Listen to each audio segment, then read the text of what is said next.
eu gostaria de falar para vocês um pouquinho sobre os incômodos do despertar da consciência. Eu vejo muita gente vendendo cursos e marketing sobre despertar da consciência, abertura do terceiro olho, abertura da Kundalini, assim por diante. Só que eu não vejo ninguém falando sobre o que acontece com você nesse processo, depois dessa abertura, depois desse despertar. Não é uma coisa tão legal, porque é como se você estivesse indo num baile de máscaras onde só você estivesse sem máscaras. Sim, porque você começa a ver o mundo de uma forma diferente. E daí você começa a se questionar. Começam a acontecer coisas que colocam você contra a parede. Você começa a ver as pessoas sem máscaras, inclusive você. No meio dessa desconstrução, você pode descobrir que você também não é flor que se cheira. E talvez nós não estejamos preparados para descobrir que o responsável pela bagunça que está na nossa vida somos nós mesmos. Nós temos mania de terceirizar, colocar a culpa nos outros, e quando a gente começa a estudar a espiritualidade, a gente normalmente entra pela porta do espiritismo e a gente descobre que existem espíritos obsessores que nos influenciam a fazer diversas coisas, e aí a gente terceiriza a culpa para eles também. Só que para um espírito obsessor entrar na nossa vida e perturbar a nossa mente, a gente tem que dar abertura. Tudo é energia, como se fosse um imã. Eu não vou atrair nada pra mim que não esteja na mesma vibração energética que eu. E é complicado. Às vezes, durante esse processo, você começa a ver o que ninguém mais vê, a sentir o que ninguém mais sente. É óbvio que tem pessoas que já nascem com uma mediunidade, então isso já vem de berço. Ou saber quando as pessoas estão sendo sinceras, quando elas estão mentindo. Eu não esqueço da minha irmã, ela vinha criança, chegava contando alguma história, alguma coisa, eu ficava olhando pra ela e falava assim: você tá mentindo. Aí ela falava assim: como você sabe que eu tô mentindo?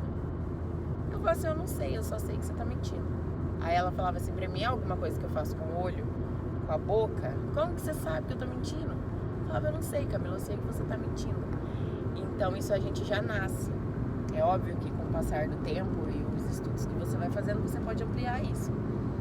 E quando você realmente começa a estudar, se dedicar, o universo ele te mostra que nem tudo é maluquice da sua cabeça. Porque tem um momento que você acha que realmente você tá ficando maluco. As pessoas da sua convivência, você às vezes olha pra ela e sente uma aversão, um embrulho, uma vontade de sair correndo dali, e você não sabe explicar, porque você vê aquela pessoa te tratando bem. Inclusive eu tenho uma experiência com relação a isso. Uma pessoa do meu convívio me tratava super bem, sempre me dava as coisas, e se fazia alguma coisa na casa, mandava pra mim. Assim, uma pessoa boa. E eu comecei a sentir uma aversão insuportável pela pessoa. Eu não conseguia olhar pra pessoa. E eu me sentia muito mal. Eu falava assim: gente, eu sou a pior pessoa do mundo, porque essa pessoa me trata bem, super boazinha comigo, e eu com esse sentimento de ranço pela pessoa.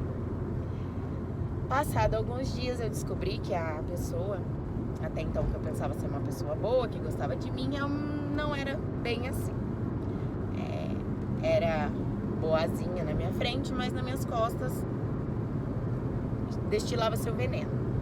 Então, assim, a partir desse momento e de outras comprovações que eu acabei tendo, eu realmente, quando eu sinto essa aversão, quando meu estômago embrulha, quando eu olho pra pessoa, a pessoa não consegue olhar pra minha cara, eu já sei que alguma coisa tem. Mas isso não me incomoda, porque eu sei que cada um dá aquilo que tem. Então, eu sou responsável por aquilo que eu faço, por aquilo que eu sinto, e não pelo que as pessoas fazem. É óbvio que não é fácil você estar o tempo todo vendo o mundo do jeito que ele é, porque nós não fomos acostumados com isso. Existem alguns seres mais evoluídos que eles se comunicam telepaticamente, mas eles já estão em uma escala evolutiva muito alta. Eles não têm ego, inveja, ciúmes, medo, essas coisas que a gente ainda tem.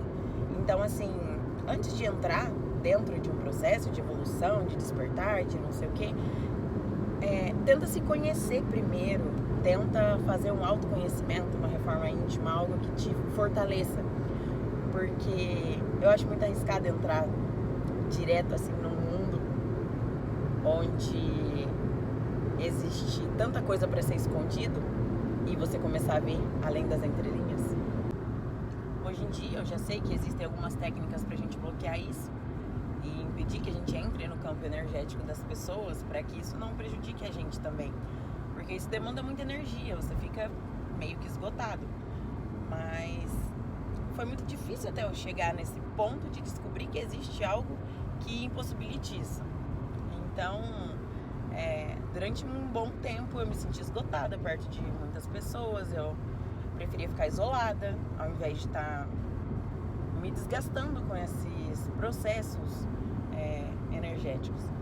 Então, assim, é muito importante você se conhecer, conhecer o outro, porque às vezes quando você começa isso, você acha que está tendo uma crise de ansiedade, uma fobia, alguma coisa, e é algo energético.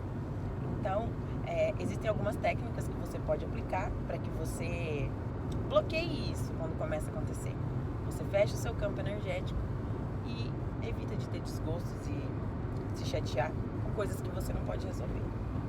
Mas é muito importante você não desconsiderar esses sentimentos, porque muitas das vezes nós somos levados a desconsiderar as coisas que a gente não vê, a colocar nosso sentimento em segundo plano, e muito sofrimento seria evitado se a gente realmente escutasse a nossa voz interna. Então, se você gostou desse conteúdo, já segue aí para não perder essas dicas.